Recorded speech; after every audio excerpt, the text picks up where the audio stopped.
Vëllezër të respektuar, do të ndërlidhemi me temën e radhës së kaluar, temë kjo që e zbut zemrën e besimtarit, i drejtohet Allahu Gjellëshanuhu me kërkim falje, nga se e din se Zoti i tij është mëkatfalës. Pra, sot përsëri do të folim për faljen e Zotit Gjellëshanuhu në ditën e llogaridhënies.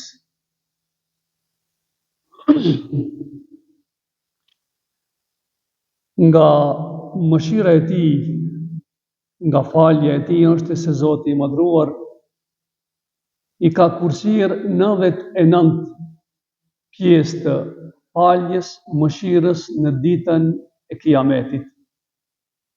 Ndërsa vetëm një mëshirë ka shpërndar në mes të robërve dhe krijesave të tij në këtë dunja.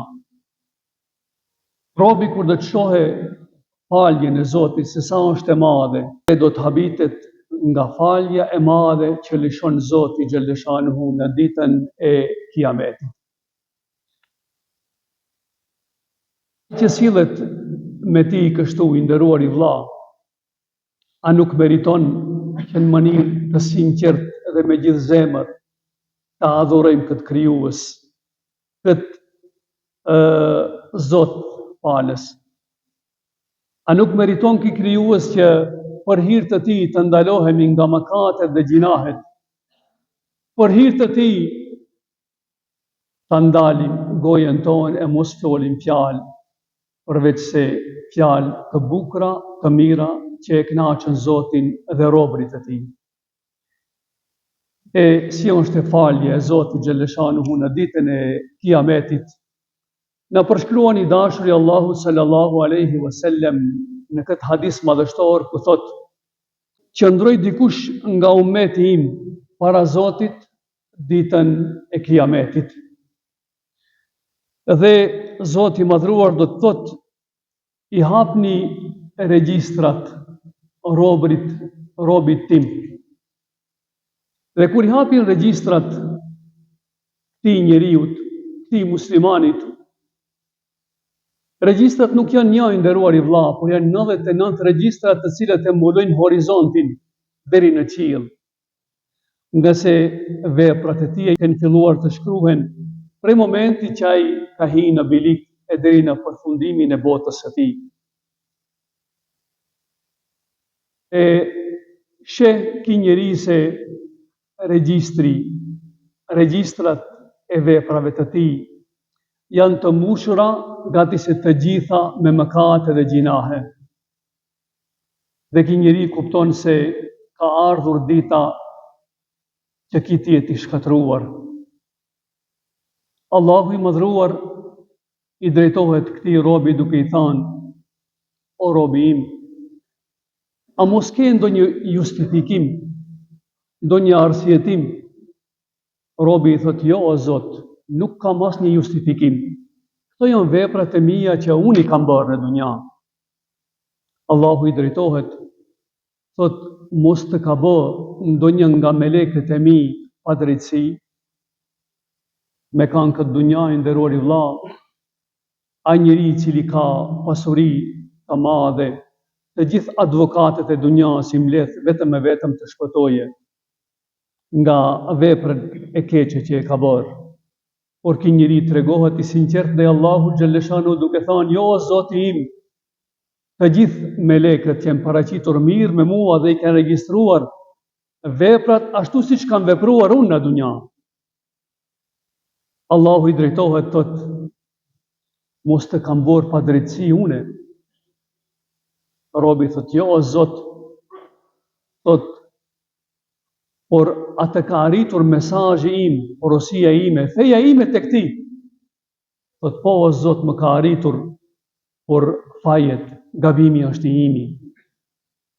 Allahu i thot: o robi im, mos ke ndonjë vepër të mirë që ne nuk e kemi matur në këtë ditë? Thot: jo o Zot, të gjitha veprat janë të regjistruara dhe janë prezente sot në regjistrat e mia. Allahu i madhruar i drejtohet melekëve, ju drejtohet melekëve duke ju thënë: o melekët e mia, sillni ju të gjitha veprat që i ka bërë robi në dunja. Melekët i sillin një copë karte në të cilën ka qenë regjistruar fjala La ilaha illallah Muhammedur Rasulullah. E robi e shiqon këtë kartë. E shiqon këtë vepër të mirë, por në anën tjetër sheh se 99 regjistra, shumica e këtyre regjistrave janë të mbushura me mëkate. E thot, çfarë mund të bëje një vepër e mirë karshi këtyre mëkateve të mëdha? E Zoti drejtohet robit të vet duke i thënë: robi im, edhe veprën e vogël më të mirë do ta peshojmë në këtë ditë, nga se këtë ditë nuk dëshirojmë të bëjmë padrejtësi askujt ndaj robërve, ndaj njerëzve, ndaj krijesave të mia. I nderuar i vëlla, ti që shpesh e ke bërë tradit ta shqiptojsh fjalën e Allahu xhaleshanuhu dhe ta madhrojsh Zotin xhaleshanuhu përmes fjalës La ilaha illallah, ke një sihariq të madh në fund të këtij hadisi. A di çfarë ndodhen? Vendoset fjala La ilaha illallah në anën e veprave të mira dhe vendosen 99 regjistra të cilët kanë qenë të mbushura me vepra të këqija. Robi mendon se kjo vepër e mirë nuk do t'ju bëjë dobi as pak, por fjala La ilaha illallah e randon peshoren e veprave të mira. Prandaj dije se vepër më të madhe, më të vlefshme, më të dashur tek Zoti xhaleshanuhu, se sa emri Allahu xhaleshanuhu, asnjëherë nuk mund të gjejsh. Prandaj ka thënë Muhamedi alayhi salatu wassalam se sikur fjala La ilaha illallah të vendoset me një anë, edhe 7 katë qiej dhe tokë të vendosen në anën tjetër, do të randoje fjala La ilaha illallah. Prandaj të përgëzoj, i nderuar i vëlla, ti që në mënyrë të vazhdueshme e përmendën fjalën e Allahu xhaleshanuhu përmes dhikreve të ndryshme, nga se kjo do të bëjë dobi në këtë, por mos e diskuto dhe mos e disho se në botën tjetër dobia do të jetë shumë tepër më e madhe.